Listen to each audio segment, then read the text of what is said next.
దేవుని పరిశుద్ధ నామమునకు స్తోత్రం కలుగునుగాక. హల్లెలూయా. క్రీస్తునందు ప్రియులారా, మీ అందరికీ కూడా ప్రభువైన యేసుక్రీస్తునామమున పేట నాకు ప్రత్యేకమైన శుభవందనాలు తెలియజేస్తున్నాను. దయచేసి అందరూ కూడా తల్ల వంచి కళ్ళు మూసుకున్నట్లయితే ప్రార్థన చేసుకుందాం.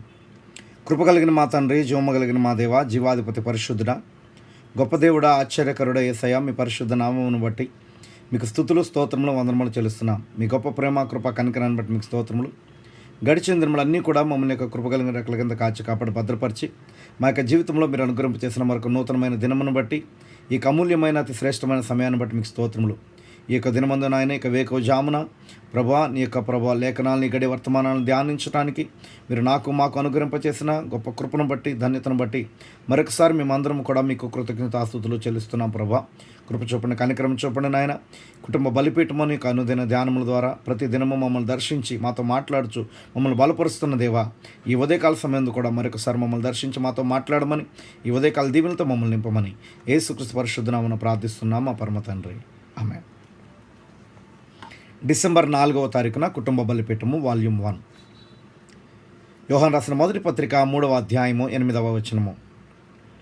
అపవాది మొదటి నుండి పాపము చేయుచున్నాడు గనుక పాపము చేయవాడు అపవాది సంబంధి. అపవాది యొక్క క్రియలను లయపరచుటకే దేవుని కుమారుడు ప్రత్యక్షమాయను. దేవుని మూలముగా పుట్టిన ప్రతి వానిలో ఆయన బీజము నిలుచును గనుక వాడు పాపము చేయడు. వాడు దేవుని మూలముగా పుట్టినవాడు గనుక పాపము చేయజాలడు. సర్పసంతానము అనేటువంటి వర్తమానం. మీరు ఎప్పుడైనా మీ కెమెరాను అనంతమైన విశ్వం వైపుకు గురిపెట్టారా? అది కొంతవరకే వెళ్తుంది, సరే మంచిది. అంతకు మించి దాన్ని కేంద్రీకరించడం కష్టం. దేవుడు కూడా అదే. ఆయన అనంతుడు. ఆయన అనంతుడైనప్పుడు ఈ లోకము ఉత్పత్తి చేయబడక ముందే ప్రతి కీటకమును, ప్రతి ఈగను, ప్రతి ఎలుకను, ప్రతి జీవిని గూర్చి ఆయన ఎరిగి ఉన్నాడు. అనంతమైన దేవుని గూర్చి యొక్క తలంపు. అనంత జ్ఞానము కలిగిన దేవుడు నిన్ను రక్షించినప్పుడే వచ్చే వారము, లేక తర్వాత నెల, లేక తర్వాత సంవత్సరము తర్వాత నిన్ను పోగొట్టుకుంటానని ఎరిగినట్లయితే ఆయన తన సొంత కార్యమును ఓడిస్తున్నాడు. ఆయన నిన్ను పోగొట్టుకొనజాలడు. నా మాటలు విని నన్ను పంపిన వాని యందు విశ్వాసముంచువాడు నిత్య జీవము గలవాడు. వాడు తీర్పులోనికి రాక మరణము నుండి జీవములోనికి దాటి ఉన్నాడు. అతడు చేయలేడు. దేవుని వలన పుట్టినవాడు పాపము చేయజాలడు. ఎందుకనగా దేవుని బీజము అతనిలో ఉన్నది. అందువలన అతడు పాపము చేయజాలడు. అతడి కొరకు పాప పరిహారార్థ బలి చేయబడినప్పుడు అతడు ఎలాగూ పాపము చేయగలడు? నేను పరిపూర్ణమైన ఆరోగ్యంతో ఉన్నప్పుడు రోగిని ఎలా అవుతాను? ఓ మాయ్, నేను ఒకే సమయంలో భవనము లోపల మరియు వెలుపల ఎలా ఉండగలను? నేను ఒకే సమయంలో మత్తుతోనూ జాగరూకతతోనూ ఉంటానా? నీవు అలా ఉండలేవు. నువ్వు రక్షించబడినప్పుడు నీవు ప్రాయశ్చిత్త బలి కింద ఉన్నావు మరియు నీ మీద ఏ పాపములు ఆరోపించబడవు. యెహోవా వలన నిర్దోషి అని ఎంచబడిన వాడు ధన్యుడు అని దావీదు చెప్పలేదా? ఆ వ్యక్తికి వ్యతిరేకముగా దేవుడు పాపమును మోపడు. అది స్థిరము. అవి వెన్న తీయబడిన పాలు కావు. అది బైబిల్ చెప్పుచున్నది. దేవుడు నీతిమంతుని మీద పాపమును మోపడు. దేవుడు తన కృపచేత ఎవరు కూడా నశించిపోవుట ఆయన చిత్తము కాదు. అందరూ మారు మనసు పొందాలని ఆయన కోరుచున్నాడు. కానీ ఆయన అనంత జ్ఞానము కలిగిన వాడు గనుక ఎవరు రక్షించబడతారో, ఎవరు రక్షించబడరో ఆయనకు తెలుసు. గనుక సమస్తమును ఆయన తన చిత్త ప్రకారము నిర్ణయించెను. ఒకవేళ ఆయన దానిని చేయకపోతే మొదటిగా ఆయన పాపమును ఎందుకు అనుమతించాడు? ఒకవేళ పాపి ఎన్నడూ లేకపోతే ఆయన ఎన్నటికీ రక్షకుడు కాలేడు. ఆయనలో ఉన్న గుణలక్షణములు బయటకు రాలేవు. ఆమేన్. వాల్యూమ్ 2. యోహాను సువార్త 20వ అధ్యాయము 11వ వచనం నుండి. అయితే మరియా సమాధి బయట నిలిచి ఏడ్చుచుండెను. ఆమె ఏడ్చుచు సమాధిలో వంగి చూడగా తెల్లని వస్త్రములు ధరించిన 2 దేవదూతలు యేసు దేహము ఉంచబడిన స్థలములో తలవైపున ఒకడును కాళ్ళవైపున ఒకడును కూర్చుండుట కనబడెను. వారు, అమ్మా, ఎందుకు ఏడ్చుచున్నావని ఆమెను అడుగగా ఆమె, నా ప్రభువుని ఎవరో ఎత్తుకొని పోయిరి, ఆయనను ఎక్కడ ఉంచిరో నాకు తెలియలేదని చెప్పాను. ఆమె ఈ మాట చెప్పి వెనుక తట్టు తిరిగి యేసు నిలిచి ఉండుట చూచెను కానీ ఆయన యేసు అని గుర్తుపట్టలేదు. యేసు, అమ్మా, ఎందుకు ఏడ్చుచున్నావు? ఎవరిని వెతుకుచున్నావు అని ఆమెను అడగగా ఆమె ఆయన తోటమాలి అనుకొని, అయ్యా, నీవు ఆయనను మోసుకొని పోయినడలా ఆయనను ఎక్కడ ఉంచుతువో నాతో చెప్పుము, నేను ఆయనను ఎత్తుకొని పోదునని చెప్పెను. చరిత్రలో అతి గొప్ప తాజా వార్త అనేటువంటి వర్తమానం. ఇప్పుడు వర్తమానము ఆయన మనకు ముందుగా వెళ్ళును. మన ముందుగా ఆయన మన వెనక సమాధిలో లేడు. ఆయన మన ముందు ఉండు మార్గము సరళము చేసను. మనం వెంబడించాలి. వెనక్కి తిరిగి సమాధి చూడకూడదు. కానీ ఆయన ఎక్కడికి నడిపించుచుండెనో ఆ వైపుకు చూడాలి. ఏలయనగా ఆయనే మన నాయకుడు. మనం ఆయనను వెంబడించాలి. వెనక్కి తిరిగి సమాధులను చూడకూడదు. ఈ ఉదయం కలవరముతో నిండిన సంగమునకు మాదిరిగా మరియ ఉండెను. ఏలయనగా ఈరోజు సంఘము ఏ మార్గములో ఉండెనో ఆమె కూడా అదే స్థితిలో ఉండెను. ఆయన మాట్లాడటం విన్నప్పుడు ఆమె ఏమి చెప్పినది? అమ్మా, నీవు ఎందుకు ఏడ్చుచున్నావు? ఆమె చెప్పినది, వారు నా ప్రభువును తీసుకువెళ్ళారు. వారు ఆయనను ఏమి చేశారో నాకు తెలియదు. ఈరోజు సంఘము కూడా అదే విధంగా నిలబడింది. వారు నా ప్రభువును తీసుకువెళ్ళారు. ఆయనను ఎక్కడ వెదకాలో నాకు తెలియదు. నేను వారి సహవాసములన్నీ వెతికాను. నేను వారి నీటి బాప్తిస్మములన్నీ వెతికాను. నేను మెథడిస్టులు, బాప్టిస్టులు, ప్రెస్బిటేరియన్లు, పెంతెకొస్తు వారు, క్యాథలిక్ వారు అందరిలో వెతికాను. ఆయన నాకు వారిలో కనబడలేదు. ఆయన నిన్న నేడు నిరంతరము ఏకరీతిగా ఉన్నాడని చెప్పినట్లయితే నిశ్చయముగా ఆయన ఎక్కడో ఉండును. ఆయన మృతుడు కానట్లయితే ఆయన జీవించుచుండెను. వారు నా ప్రభువును తీసుకువెళ్ళారు. వారు ఆయనను ఏమి చేశారో నాకు తెలియదు. ఆయన ఒకే సమయంలో మృతుడిగా మరియు సజీవుడిగా ఉండలేడు. ఈరోజు సంఘము ఆలోచిస్తున్నది, ఓ చరిత్రలో గొప్ప క్రీస్తు ఉండేవాడు. ఆయన రోగులను స్వస్థపరిచాడు. ఆయన వారి హృదయాలోచనలు వివేచించాడు. ఆయన చారిత్రక క్రీస్తు. ఆయన జనసమూహముల యొద్దకు వచ్చెను. ఆయన పేతురు యొద్దకు వచ్చెను. ఆయన పేతురుతో, నీ పేరు సీమోను అని చెప్పాను.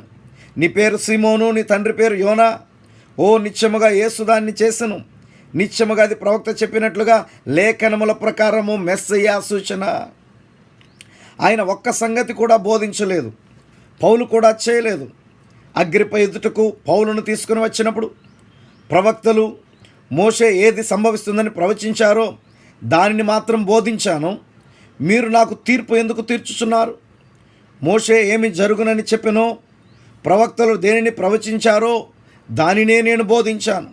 అగ్రిప్పరాజా, మృతుల పునరుద్ధానమందు విశ్వాసమించుట మీకు తెలియని సంగతా? దేవుడు మృతులను లేపువాడని మీరు తెలుసుకోవాలని నా కోరిక. కాబట్టి ఈరోజు కూడా ఆయన ఆ విధముగానే ఉన్నాడు. కానీ మరియ చెప్పెను, ఒకప్పుడు నేను ఆయనను ఎరుగుదును, కానీ ఆమె విచారముతో ఏడ్చుచుండెను. ఏలయనగా ఆమె ఒకప్పుడు ఆయనను ఎరిగినది, కానీ వారు ఆయనను తీసుకువెళ్ళిపోయారు. ఈ రోజున అదే స్థితి ఉన్నది. ఈరోజు ప్రతి ఒక్కరూ ఏదో వేదాంత జ్ఞానంతో, మనస్తత్వ శాస్త్రముతో వారు గొంతులో పొడిచి మేము దీన్ని నమ్ముచున్నాము, దానిని నమ్ముచున్నాము అని చెప్పుచున్నారు. కానీ యేసు చెప్పెను, నా యందు విశ్వాసముంచువాడు నేను చేయు కార్యములను అతడు చేయును. ఆమేన్, ఆమేన్. వాల్యూమ్ 3, 143వ కీర్తన 5వ వచనము నుండి. పూర్వదినములు జ్ఞాపకము చేసుకొనుచున్నాను, నీ క్రియలన్నీ ధ్యానించుచున్నాను. నేను నీ చేతుల పని యోచించుచున్నాను, నీ తట్టు నా చేతులు చాపుచున్నాను. ఎండిపోయిన భూమి వలె నా ప్రాణము నీ కొరకు ఆశపడుచున్నది. గుడ్డి భర్తిమయి అనేటువంటి వర్తమానం. ఇశ్రాయేలీయులను వాగ్దాన దేశంలోనికి నడిపించు బాధ్యతను మోషే నుండి తీసుకొనిన గొప్ప యోధుడైన యెహోషువ ఒక దినమున బయట నడుచుచు ఎరికో ప్రాకారములను చూస్తున్నాడు. ఆ పట్టణమును స్వాధీనపరుచుకొనుటకు అది అతనికి మొదటి ఆటంకముగా ఉన్నది. వారందరూ లోపల ఉన్నారు. ద్వారములు మూయబడి ఉన్నవి. వారు దగ్గరకు వచ్చినప్పుడు వారి మీద విసురుటకు పెద్ద పెద్ద రాళ్లను అక్కడ పెట్టుకొని ఉన్నారు. ఆ పట్టణమును ఎలా స్వాధీనము చేసుకోగలను అని అతడు ఆలోచిస్తున్నాడు. ఏలైనగా ఆ పట్టణము అతడికి ఇవ్వబడినది.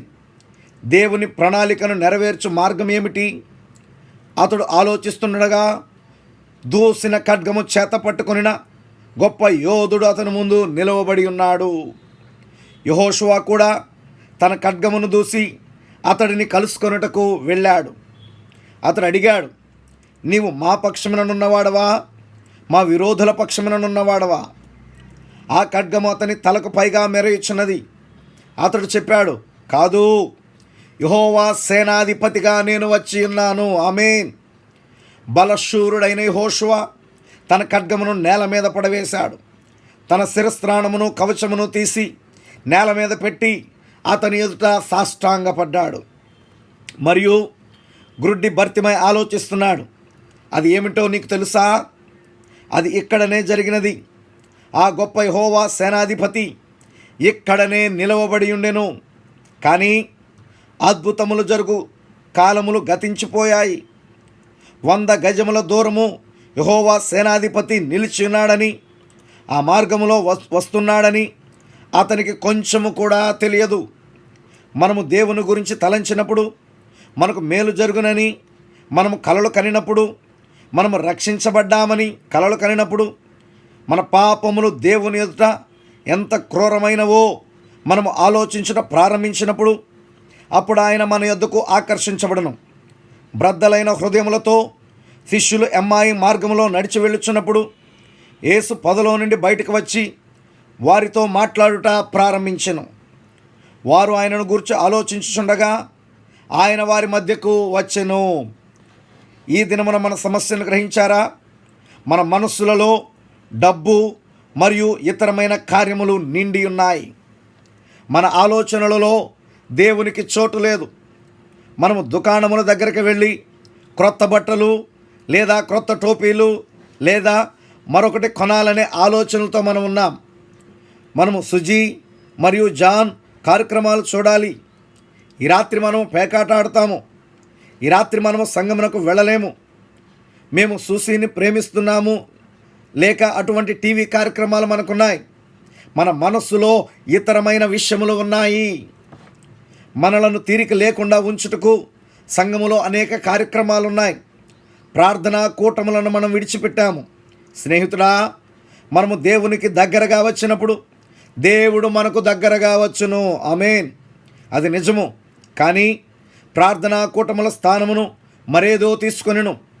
నిజమైన ఆత్మీయమైన ఆరాధనా స్థానమును మరేదో తీసుకొనిను. బహుశా 2 లేదా 3 గంటలు మాత్రమే సంఘములో ఉంటున్నారు.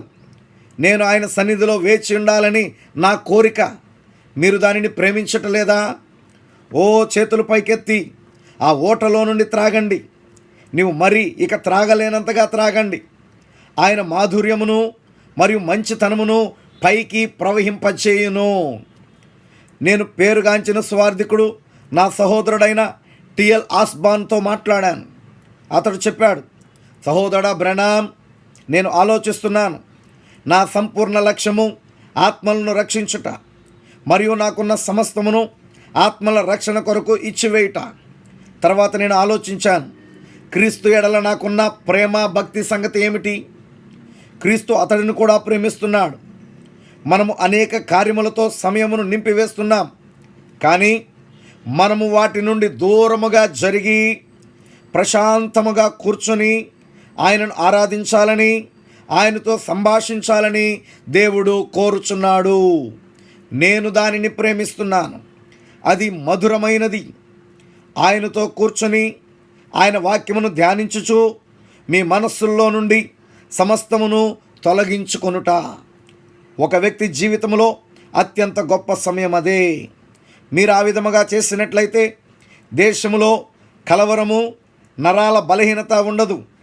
మనము దేవుని గురించి ఆలోచిస్తున్నట్లయితే మీరు నా యొద్దకు రండి, అప్పుడు నేను మీ యొద్దకు వచ్చేదను అని ఆయన పలికి ఉన్నాడు. ఆమేన్, ఆమేన్. ప్రార్థన చేసుకుందాం. కృప కలిగిన మా తండ్రి, జీవము కలిగిన మా దేవా, జీవాధిపతి పరిశుద్ధుడా, ఆశ్చర్యకరుడా, గొప్ప దేవుడానికి స్తోత్రములు నాయన. ఈ ఉదయకాల సమయం ముందు ప్రభా మా వెనుకలో చదవబడిన లేఖనములను బట్టి, ఈ గడియ వర్తమానములను బట్టి మీకు స్తోత్రములు తండ్రి. అద్భుతమైన దేవుడవి, ఆశ్చర్యకరుడమైన దేవుడవు నాయన.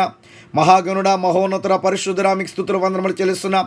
దేవుని మూలముగా పుట్టినవాడు పాపము చేయడు, చేయజాలడని మేము విన్నాం ప్రభా.